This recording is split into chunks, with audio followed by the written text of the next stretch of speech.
On today's show, we have Dr. Waine here to talk about cancer of the intestines. Thanks so much for joining me today. Thank you, Diane. Thank you very much. So can you tell us a bit about what are the types of cancers in the intestine? It's interesting because part of the topic is I think I'm seeing every day at my practice. So it's not just like unlucky, but it just happened that the trend of society we will live have changed. So that's to do with diet. You're referring to diet? Yes. We used to see them before in the old ages, but oftentimes they say about sorcery. Some people died, but no records, medical records, unless they ever went to the hospital. Now we're beginning to see them coming to the hospital.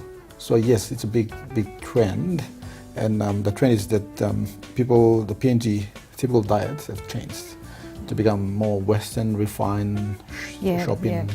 Sugar and salt, artificial salt and all the additives that is in the food. So we are now seeing that. So it's something related to diet, and I'm afraid to say that, but Papua New Guineans, especially the people developing the cities or towns, have changed diets, and those diets it's good, enjoying, but on time at given time, I'm seeing problems associated with diet.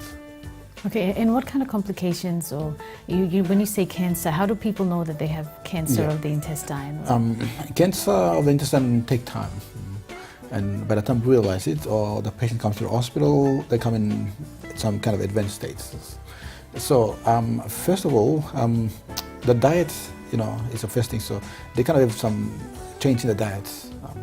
Sometimes they feel like eating, sometimes they don't feel it, and even if they eat, they feel full quickly, fullness of the tummy. Okay. Other times, and the first thing that they prompt them is that when they see blood, when they go into the toilets. Okay. So when they pass blood, that's the time when they kind of alarm. They need to see somebody that's serious. So that's the time when they come. But when we know that when they come with blood, it's already the cancer already started.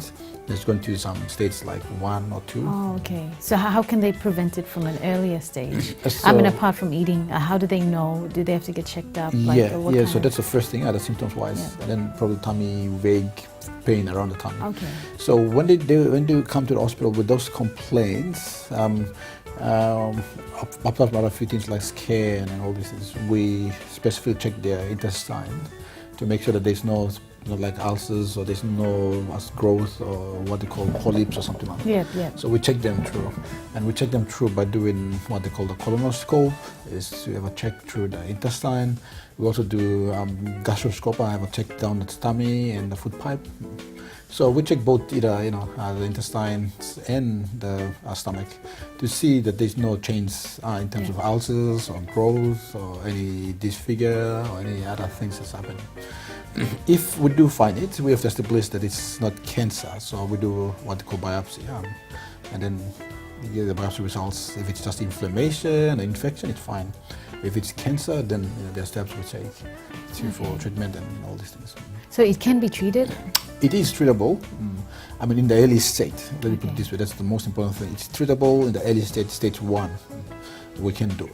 But if it goes to stage 2, and then stage 2B or C, and then it goes to 3 and 4, it's already spread out. Stage 4 is already spread from the intestine, they go to the lungs, into your brains, into some other parts of the body. It's very difficult to look after at this stage. So at stage 1, yes, early stages, we can do something. And the other thing, before I forget, is that we are seeing amongst the young people in Papua New Guinea. Okay, so more of a prevalence When I say young people, it's 35 to 50. Oh. And this is when... Young people? Young people. You mean younger than 35? Or? Not between 35 and 50, Okay, so... around this age group. So not so young, but medium. Yeah, so around this, so when I say young, it's compared to like what Australians, Americans will think, because Australians, Americans are seeing age 60, 70, In this society, it's 40 is very did they young. get it at 70 rather than 60 to 70? Okay. But Papua New Guinea, we're getting very young.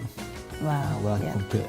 So that's basically, that's the time when you finish universities and you start working, and you're trying to get some, all onto your life and stuff like that. Yeah. That's when we are seeing numbers. So how can, the best thing is to prevent, right? So how can people prevent? See, questions like this, they ask me, and I said, garden food are best still. see food are best, food that are not gone through the factories, food that are not been processed. They're the best food, and as much as possible they contain all the nutrients and the vitamins and minerals that we want. So in towns, advocate, go shopping at the market, don't go shopping at, places. They are good, but all these chemicals that build up can become disastrous at a given time. So diet, traditional, typical Papua New Guinea diet is best still. And if you eat, healthy food, and aware of, what you're eating. What about exercise and, exercise is drinking part of the water whole and thing. all that? Yeah. Exercise is good. Exercise is also advocate, we educate for those things. So good food, good lifestyle, exercises are all part of the whole thing. So prevention is Better, very yeah. important, Yeah. very important in this. Great. Well, thanks for coming in again and, for informing us on, intestine cancers, and, I hope that the message has really gone through to people. So thank you for coming in here. Thank you, Dan. I'm seeing a lot of this as much as we can, to the public and Definitely. all this, For more aware. awareness, Yes. right? Thank you very much for Thank having me. you.